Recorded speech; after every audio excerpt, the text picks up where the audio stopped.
Hey everybody, I'm Salavallo. I have been to every single country in the world, and today I'm going to continue my series taking you inside of my visits to the world's poorest countries. So I'm doing this series by continent.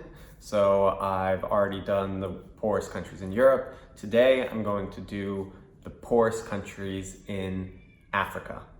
Now, the African continent is home to most of the world's poorest countries. So of the 15 poorest countries in the world, about 14 of them, all except for Haiti, are in the African continent. There are a lot of reasons for this: the history of colonialism, arbitrarily drawn borders, corruption and wars, aid that tries to help but mostly just hinders it, and a lot of exploitative practices that have continued now into the 21st century and beyond.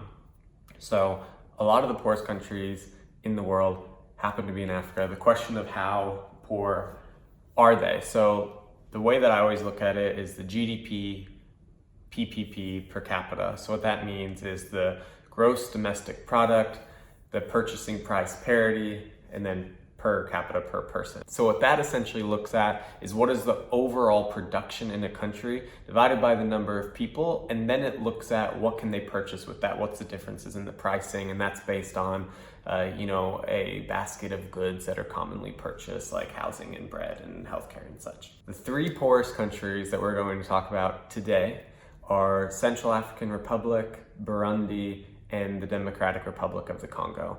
Now, all of these countries have a GDP per capita PPP, according to the IMF, of around $700 to $800 a year. So it's less than or just about $2 a day on average. Now, if you compare that to the global average, which is about a little over 17,000, that's almost 25 times less money. So the average person in these three countries has 25 times less money every day than the average person in the world. And then if you're going to look at some of the richest countries, in the Gulf, in Scandinavia, in even Brunei, those places are going to have almost a 100 times higher GDP per capita than these countries, around 70,000 or more. You even get places like Liechtenstein that are up in 100,000 or more. So these places are at a level of poverty that is shocking, it's horrifying, and it's depressing to see that. Why would somebody go to these countries as a tourist? Because I went to every country in the world, I obviously went to the richest countries as well as the poorest, and I think that everywhere has something to teach you, everywhere has beautiful things to see, and so I had great experiences in all of these countries. Now I'm going to tell you a little bit about what I did, take you inside of the world's poorest countries. First up is Central African Republic. So why is Central African Republic so poor? First of all, it's landlocked, which really makes trade very complicated. It also has a lot of borders. If you see where it is, it's between the Maghrebian North Africa, it's kind of on the edge of like the French-influenced West Africa, and it's just above the big jungles of the Democratic Republic as well as Uganda. So there's a lot of cross-border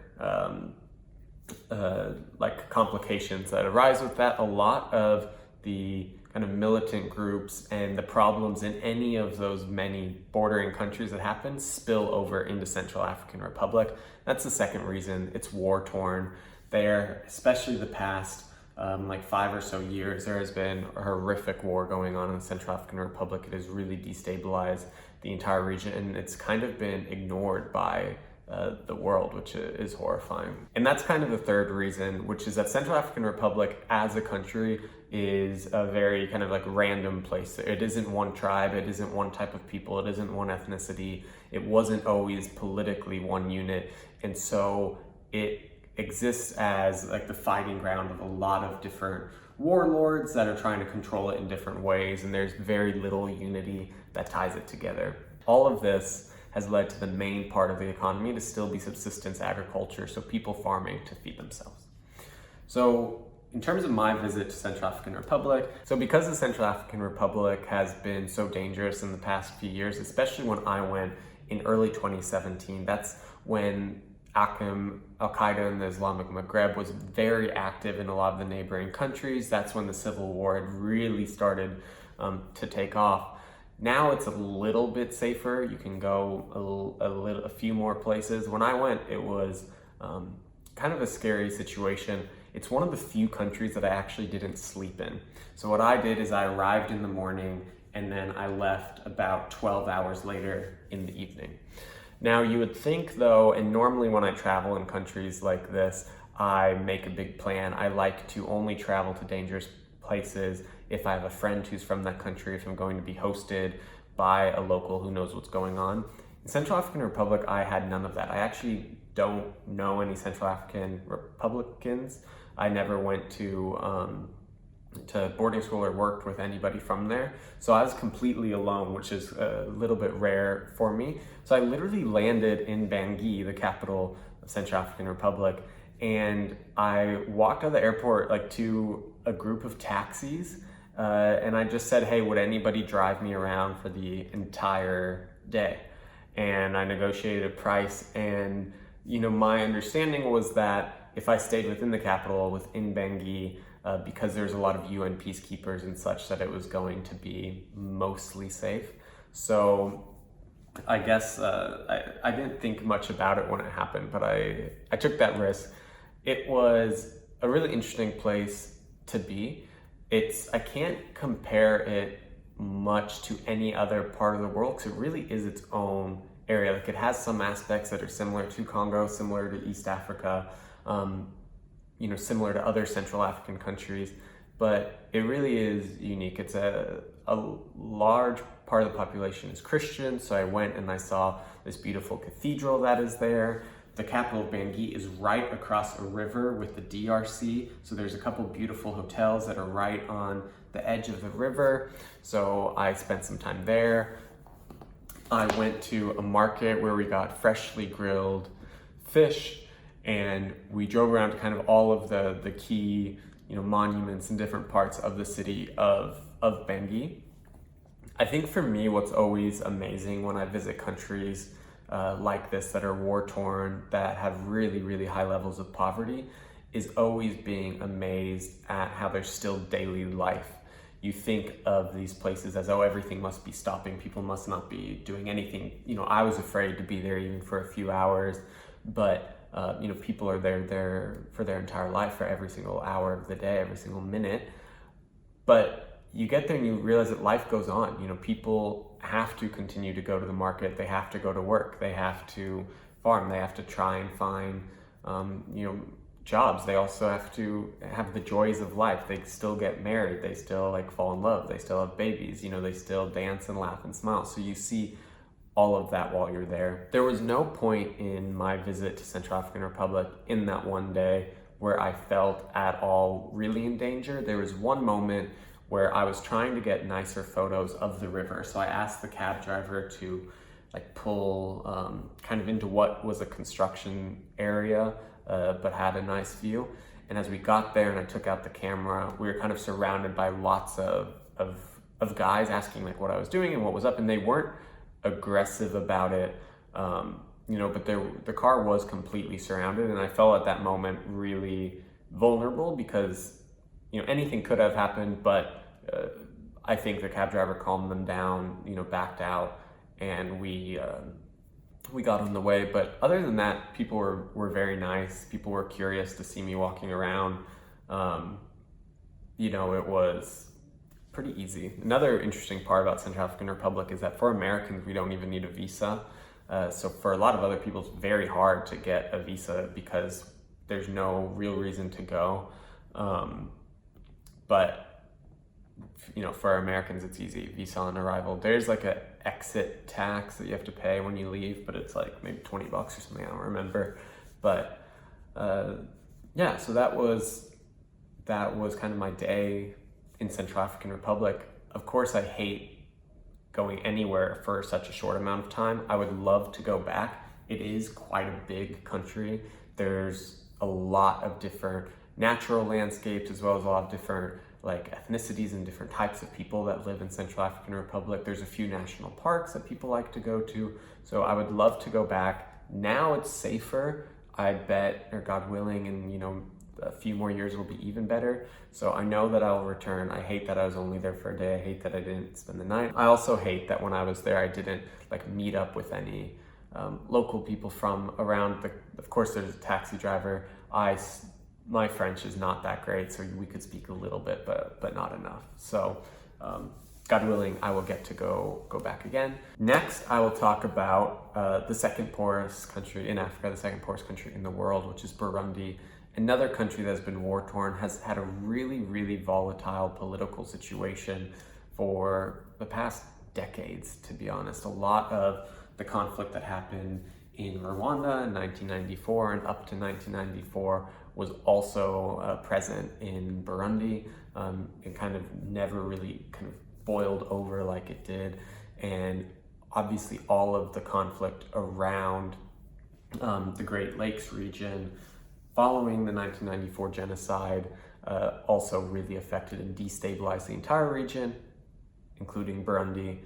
I was in Burundi in 2011. It was my first time ever in Africa. I did this big East African road trip. It was the first time I did Trail of Seeds, first time I went to my farm in Tanzania. And I took a bus from Dar es Salaam. It was really funny because they told me it'd be 24 hours, and 24 hours later, I found out we were only like halfway. It ended up being like 40 hours to get there. In 2011, there wasn't, it wasn't as easy to travel. Like you could still book online a little bit, but I didn't have data really. I didn't. It was like stuff was more difficult. Like you would just say, "Where's a hotel?" and someone would point for you. I remember the first night I decided that I would go to like a cheaper hotel, like save the money. And because there aren't hostels and there wasn't Airbnb back then or anything like that, I think the cheapest one was something like $40, whereas the fancy ones were only like $100. So though it was double the price, there wasn't that much different. So I spent one night in this like $40 hotel. It was kind of sketchy, not very nice. So I decided the next couple nights I would go and stay at the really nice one. And I remember I used to like have an old blog, and I wrote a blog there called like Luxury in the World's Poorest Country, because inside this hotel there was a pool. I had like this huge bathtub where they gave me like ice cream and fruit while I was in the tub, and it was like this beautiful experience inside the hotel. And then when you would go out, it was obviously again one of the world's poorest countries, high levels of poverty, and again this like volatile political and like security situation. I was also lucky that because I came by bus and it was like a 40-hour bus ride, so people kind of become friends. I made friends with a priest actually who was from Burundi but was in Tanzania for some reason. So he and some of his friends invited me out to dinner on the edge of the lake where hippos would come out. And that was a really like nice night to go out and see some of the more natural sites. I also like entering and leaving places by road because you see more of the rural areas. And I always say this about Burundi and Rwanda and the entire Great Lakes region, that the first time that I arrived there in 2011, this time I was shocked because nobody had ever told me how these countries are the most beautiful places in the world, with the rolling green hills and the red dirt and the really bright blue sky. Like, to me, it's the most beautiful place in the world. And I just remember being there. I was young, I was 20 years old, alone. And it was just this like beautiful time in my life. Unfortunately, I got robbed a couple days later in Rwanda. And so I don't have any of my photos at all from Burundi. So that kind of sucks. And so I really hope to go back sometime again soon. Back then also it was visa free for Americans. Now you have to get a visa and it's pretty complicated to get. So hopefully I can make it work sometime and go back. I love that part of the world. So, and I haven't been now in 8.5 years. So it'd be really exciting to go back and see Burundi again. And I really hope that kind of the volatile situation can improve, but we shall see. And the third country, the poorest country in the world, right next door to Burundi, Democratic Republic of the Congo, an enormous country that is one of the most interesting case studies. If, like me, if you study economic development, DRC is really one of the few countries in the world that is undeveloping, that had more roads in the 1960s than it does now, that had more wealth in all of the decades up until now. It's been a mess politically, economically, even socially for decades or centuries even. It was really the colonialization that happened there by the Belgians was one of the most horrific of anywhere in the world, any time in history. The remnants of that still exist and is awful.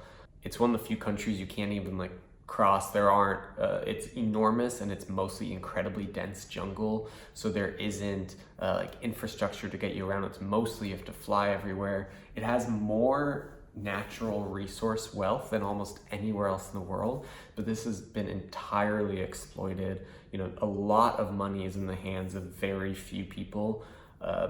And there has been a lot of inter-ethnic violence, especially in the eastern part. In Goma, in Bukavu, and in the surrounding areas. A lot of that stems from the aftermath of the 1994 genocide in Rwanda, where a lot of the Hutu genocideers and their families fled from Rwanda into the Congo, fearing that there would be a Tutsi reprisal after they kind of won the war that led to the Great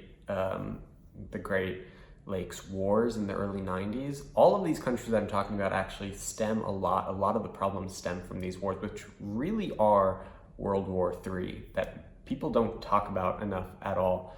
In the mid-90s up until the early 2000s, what was happening in the Great Lakes involved almost a dozen countries. Millions of people died. I mean, it was horrific, and none of the countries around there have really been able to respond positively to that or to recuperate to where they were before. They were largely ignored by the rest of the world as well. But Congo, because of that, is one of the poorest countries in the world. Corruption, violence, and just really divisive geographically as well as politically and societally.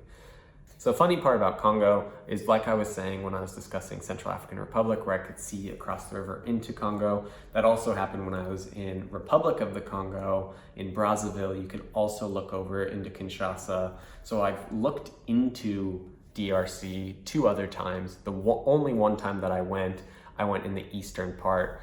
This was when Virunga, the national park there, was open as a different visa policy. It was for 4 days. I did the gorilla trekking as well as the volcano hike. So it has the largest active lava craters in the world, which is insane. I thought that I would go up to the top and look at it and it'd be beautiful and then you go back, but it's honestly like a TV because it moves. The lava's always moving, and it's just this bright, and it's phenomenal. It's one of the best things I've ever done for sure. The gorilla trekking, also amazing. Just watching these, they feel so familiar. It's like watching your family. So I loved doing that as well. It was also just incredibly relaxing. It was my first time ever glamping, glamorous camping. And I really, really enjoyed that, just reading and hanging out. And I would love to go back. I have a friend now who's working there, and I want to go visit her.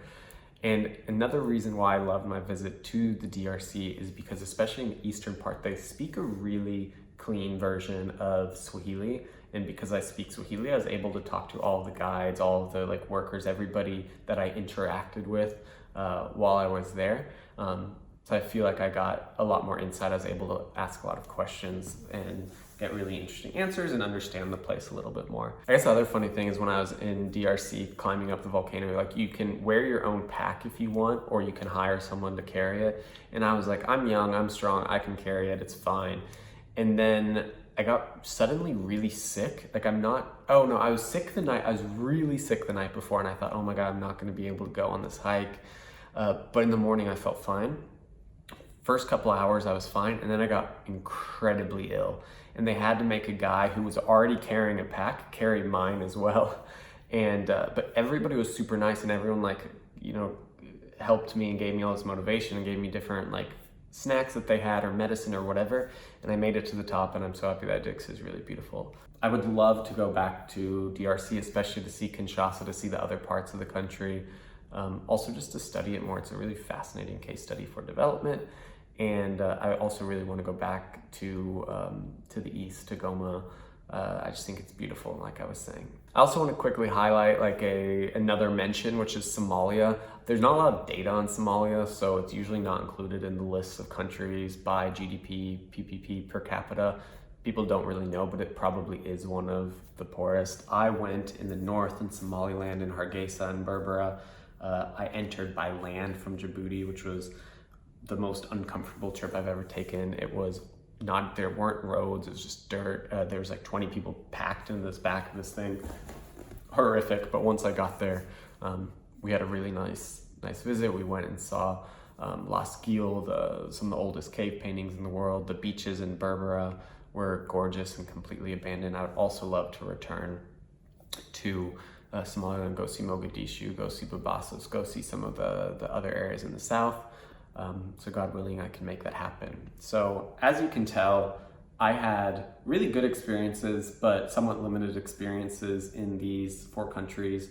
I've only been to each of them once. I would love to return, and I'm making plans to do that.